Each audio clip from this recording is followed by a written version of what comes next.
Hello everyone. Letter, latest तथा letter और last का प्रयोग हम लोग देखने जा रहे हैं। देखिए, इनका उपयोग पॉजिटिव, कंपैरेटिव और सुपरलेटिव। लेट वर्ड है। लेट का कंपैरेटिव होता है लेटर और लेटर, और सुपरलेटिव होता है लेटेस्ट और लास्ट। ये है लेट का कंपैरेटिव और सुपरलेटिव। लेट का कंपैरेटिव क्या है? लेटर और लेटर, और सुपरलेटिव है लेटेस्ट और लास्ट। क्लियर है? लेटर और लेटर ये दोनों का मीनिंग होता है बाद वाला। दोनों मीन्स क्या होता है? बाद वाला। क्लियर? लेट मतलब क्या होता है? देर से, और लेटर और लेटर मीन्स होता है क्या? बाद वाला। और लेटेस्ट और लास्ट ये दोनों का अर्थ होता है अंतिम। अब आपके मन में एक सवाल आ रहा होगा, तो फिर लेटर और लेटेस्ट का उपयोग कहाँ और लेटर और लास्ट का उपयोग कहाँ होता है ना? तो लेटर और लेटेस्ट ये जो दो हैं, इनका इस्तेमाल समय के संदर्भ में होता है। यदि सेंटेंस में समय की चर्चा हो तो हम लोग लेटर या लेटेस्ट का प्रयोग करते हैं। लेकिन यदि हमें स्थान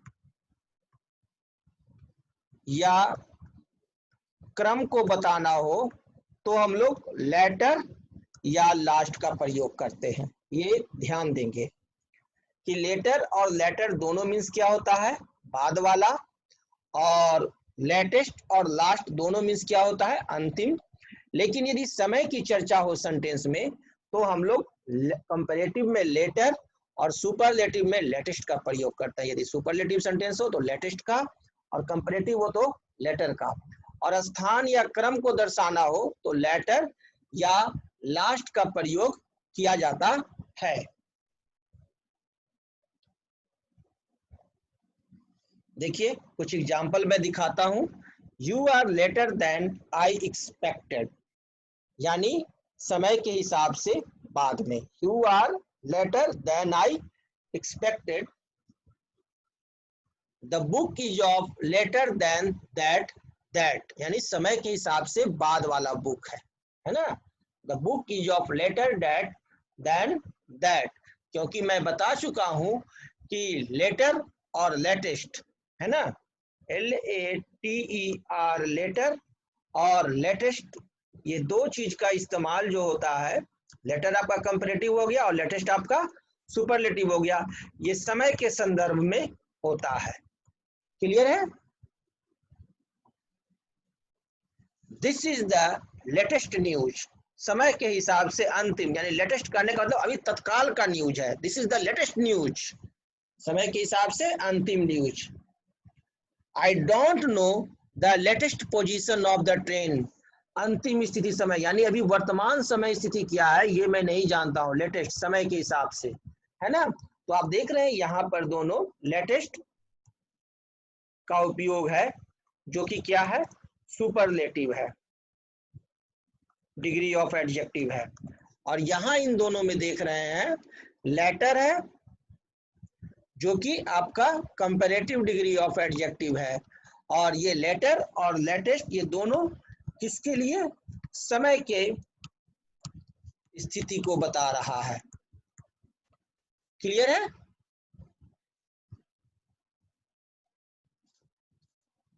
The Gita and the Bible are two books. The latter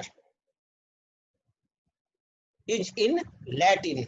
तो the latter is in Latin. Latter मतलब बाद में, है ना? अर्थात क्रम के हिसाब से बाद वाला। क्रम के हिसाब से बाद वाला कौन? बाइबल, है ना? बाइबल यानी क्रम के हिसाब से 1 2 3 4 इसमें अगर करना हो तो लेटर मीन्स क्या हो गया? बाद वाला, 4 नंबर। क्लियर है? तो the Gita and the Bible are two books, the latter is in Latin. Latter करने का अर्थ हो गया कि बाइबल जो है वो लैटिन में है क्रम के हिसाब से। The latter chapters are carefully written, अर्थात क्रम के हिसाब से बाद का चैप्टर्स, यानी बाद का जो चैप्टर्स है वो बहुत सावधानी पूर्वक लिखा गया है, पहले वाला नहीं। लेटर मतलब क्या हो गया, क्रम के हिसाब से बाद का। क्लियर है। यहाँ हम लोग क्या देख रहे हैं, LATTER लेटर। पहले हम लोग क्या देख रहे थे, LATER वो समय के हिसाब से, और ये हो गया क्या, क्रम के हिसाब से।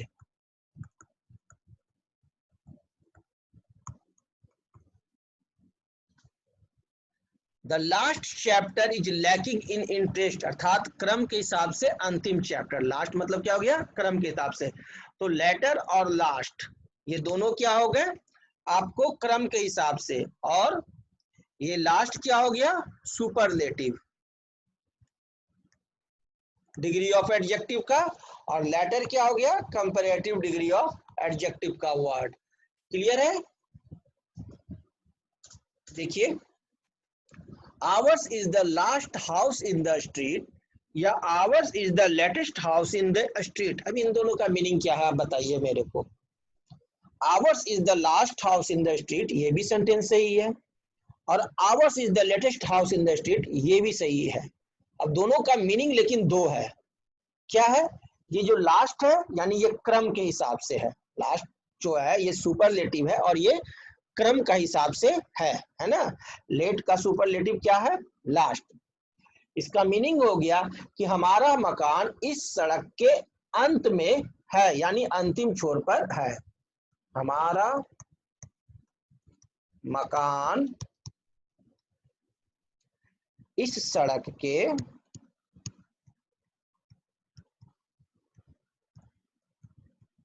अंत में है। क्लियर। तो इसे हम लोग कैसे बोलते हैं, hours is the last house in the street. लेकिन अगर हम बोलते हैं hours is the latest house in the street, इसका मतलब हो गया कि हमारा इस सड़क में अंतिम बना मकान है, यानी सबसे नया मकान है। क्लियर है ना। लेटेस्ट माने समय के हिसाब से, लेटेस्ट हाउस यानी कि एकदम नया हिसाब है, मकान है ना। हमारा मकान इस सड़क में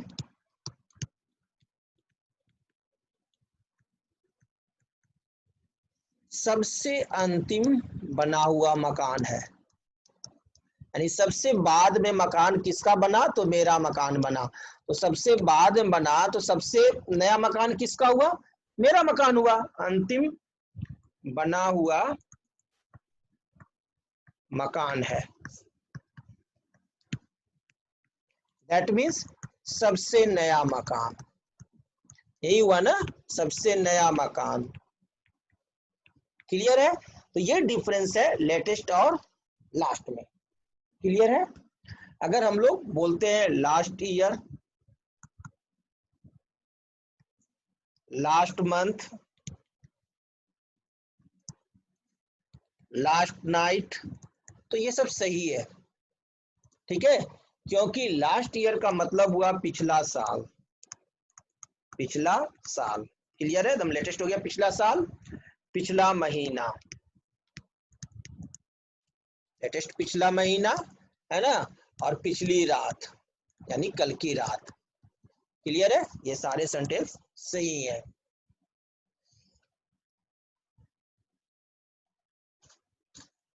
नाउ वील सी इल्डर, इल्डेस्ट और ओल्डर, ओल्डेस्ट। अब हम लोग देखते हैं इल्डर, इल्डेस्ट और ओल्डर, ओल्डेस्ट का प्रयोग।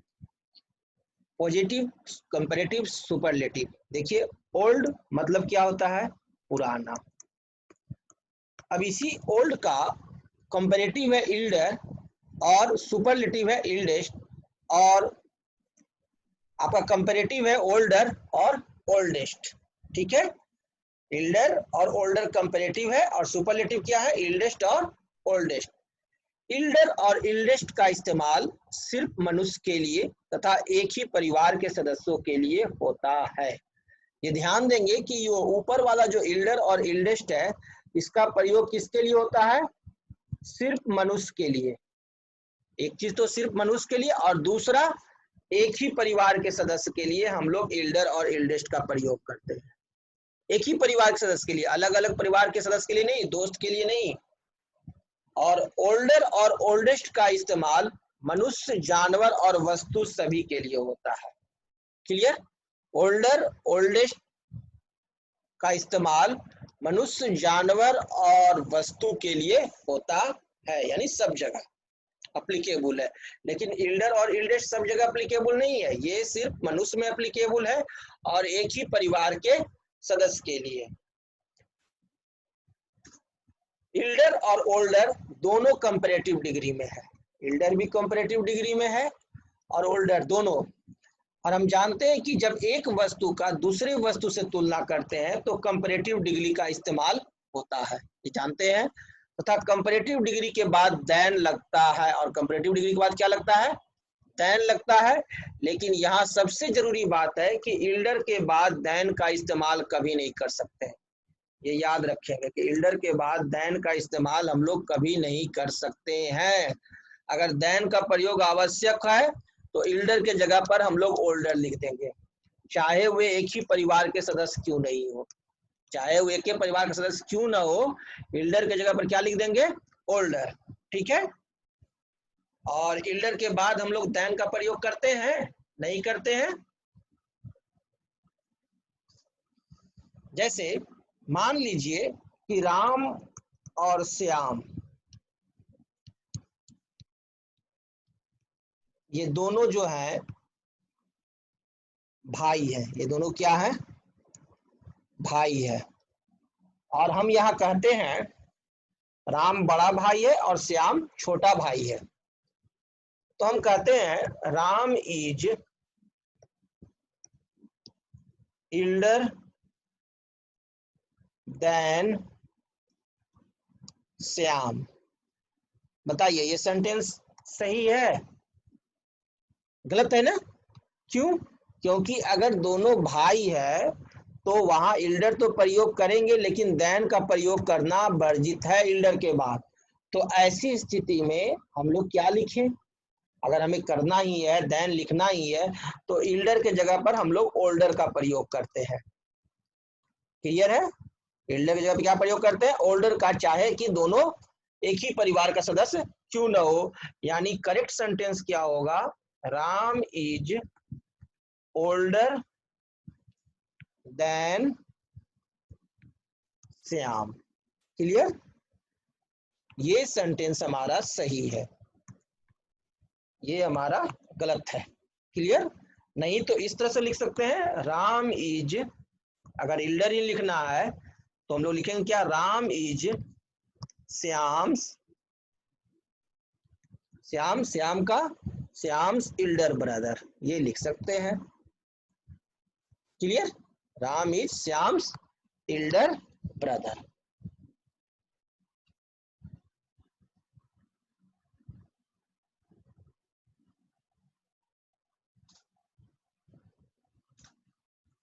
सेंटेंस देखिए, Sunil is his elder brother, Tom is his eldest son. Sunil is his older brother, Tom is his oldest son. ध्यान दीजिए कौन सा सेंटेंस सही है और कौन सा गलत है।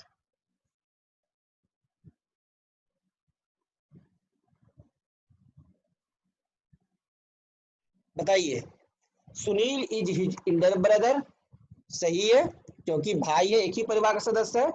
टॉम इज हिज इल्डेस्ट सन, एक ही परिवार का सदस्य है, तो सही है। Sunil is his older brother गलत है, क्योंकि एक ही परिवार के सदस्य के लिए हम लोग इल्डर का प्रयोग करते हैं। टॉम इज ओल्डेस्ट सन, ये भी गलत है, क्योंकि एक ही परिवार के सदस्य के लिए हम लोग इल्डेस्ट का उपयोग करते हैं, ओल्डेस्ट का उपयोग नहीं करते हैं। क्लियर?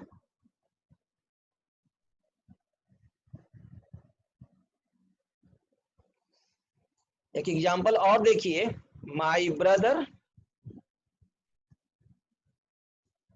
इज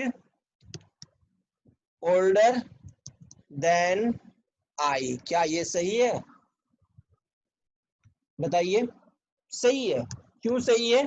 क्योंकि एक ही परिवार का सदस्य है, लेकिन हमें यहाँ पर देन लगाना पड़ेगा, जरूरी है, देन का प्रयोग आवश्यक है, इसलिए हम लोग ओल्डर का प्रयोग करते हैं और इल्डर का प्रयोग नहीं करते हैं। ठीक है? लेकिन यहाँ पर जो इस सेंटेंस में हमें देन नहीं लगाना है, बिना देन का सेंटेंस बन गया, तो यहाँ पर ओल्डर नहीं लिखाएगा, तब इल्डर लिखाएगा। अगर देन नेसेसरी रहेगा तब ही हम ओल्डर का उपयोग करेंगे, नहीं तो नहीं करेंगे। क्लियर?